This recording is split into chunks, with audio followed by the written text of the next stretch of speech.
Le patient présentant la variole du singe présente une fièvre, des céphalées intenses, surtout des adénopathies, dorsalgie, des myalgies avec asthénie intense.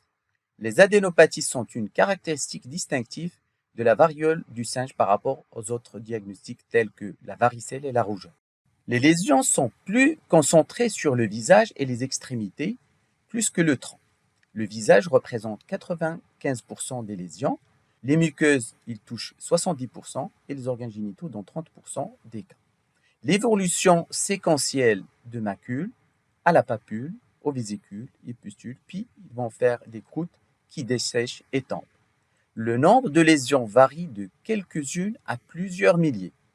En cas grave, donc les lésions peuvent fusionner jusqu'à ce que de grandes sections de peau se détachent. L'évolution lésionnelle de la macule, initialement c'est une macule, uniquement c'est un changement de couleur, puis cette lésion il va s'infiltrer, donner ce qu'on appelle la papule, et puis cette papule donc, va avoir un contenu liquidien qui va définir la vésicule, et puis ce contenu il va se surinfecter, va donner ce qu'on appelle la pustule, et puis il va s'éroder et laissant donc une croûte qui est la coagulation des sérosités. Donc c'est un tableau distinctif entre la variole du singe avec la varicelle et la rougeole. Donc la fièvre, en cas de variole du singe, donc il survient 1 à 3 jours avant l'éruption. Par contre, la varicelle, 1 à 2 jours avant l'éruption et la rougeole, 3 à 5 jours avant l'éruption. Qu'en est-il de l'aspect de l'éruption? En cas de variole du singe, l'éruption il est monomorphe, c'est-à-dire on a le même aspect donc des différentes lésions. Contrairement à la varicelle, on a beaucoup plus des vésicules différents stades et différents âges. La rougeole, on n'a pas de vésicule, mais beaucoup plus un rash maculo-papuleux, uniquement des lésions maculeuses et des lésions un peu infiltrées papuleuses. Le développement de l'éruption en cas de variole du singe, il est lent, contrairement à la varicelle et la rougeole, il est beaucoup plus rapide. La répartition de l'éruption en cas de variole du singe beaucoup plus prédominante au niveau du visage et au niveau de la région palmoplantaire. Par contre, la varicelle, les lésions ils sont beaucoup plus denses sur le tronc, ils sont absentes sur la région palmoplantaire. La rougeole, beaucoup plus l'aspect caractéristique, il survient sur le visage, puis il s'étend parfois les mains et les pieds. Donc les adénopathies, ils sont beaucoup plus caractéristiques de la variole du singe, ils sont absentes en cas de varicelle, ainsi que la rougeole. Qu'en est-il de l'évolution? La maladie elle est spontanément résolutive en 2 à 4 semaines. En cas grave, il survient le plus souvent chez les enfants et sont liés à l'étendue de l'exposition au virus et à l'état de santé du patient et à la nature des complications. Les complications ils sont représentées beaucoup plus sous forme d'infections secondaires, bronchopneumonie, septicémie, encéphalite, infection de la cornée avec cécité. À long terme, il y aura des diminutions de la pigmentation avec cicatrices permanentes. Le taux de létalité ne dépasse pas 6%.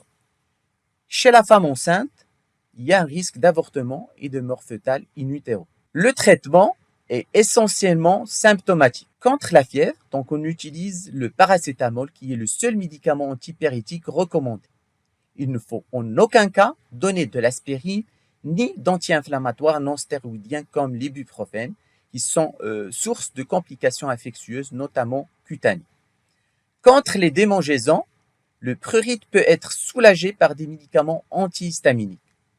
Il faut bien sûr proscrire des poudres inertes comme le talc qui peuvent être l'origine d'une nécrose cutanée. Utiliser des crèmes, des pommades réparatrices. En cas de surinfection cutanée, le médecin peut prescrire des antibiotiques par voie orale adaptés au type d'infection et à l'âge de l'enfant. Comment éviter l'aggravation? Des mesures d'hygiène simples permettent de prévenir la surinfection des lésions cutanées, angles propres et coupés courts, lavage des mains, douche au bain 1 à 2 fois par jour à l'eau tiède avec un gel lavant sur gras, rinçage et séchage soigneux et délicat de la peau afin d'éviter d'arracher les croûtes, désinfection des lésions cutanées avec un antiseptique, surtout la chlorhexidine en solution aqueuse. En présence des lésions importantes des muqueuses buccales, il peut être nécessaire de conseiller des bains de bouche désinfectés. Les précautions à prendre dans l'entourage. L'isolement des patients qui pourraient être en contact avec les personnes susceptibles de présenter des formes graves de la maladie est recommandé jusqu'à la phase de guérison clinique. La forme banale ne nécessite pas de traitement antiviral. Celui-ci est indiqué uniquement dans les situations à haut risque de formes compliquées ou graves de la maladie. Tecovirimat, donc qui est approuvé aux USA contre la variole, dans toutes ses formes graves. L'hospitalisation est bien sûr de rigueur. Pour le personnel de santé, il est indispensable d'utiliser le port de gants et le port de masque.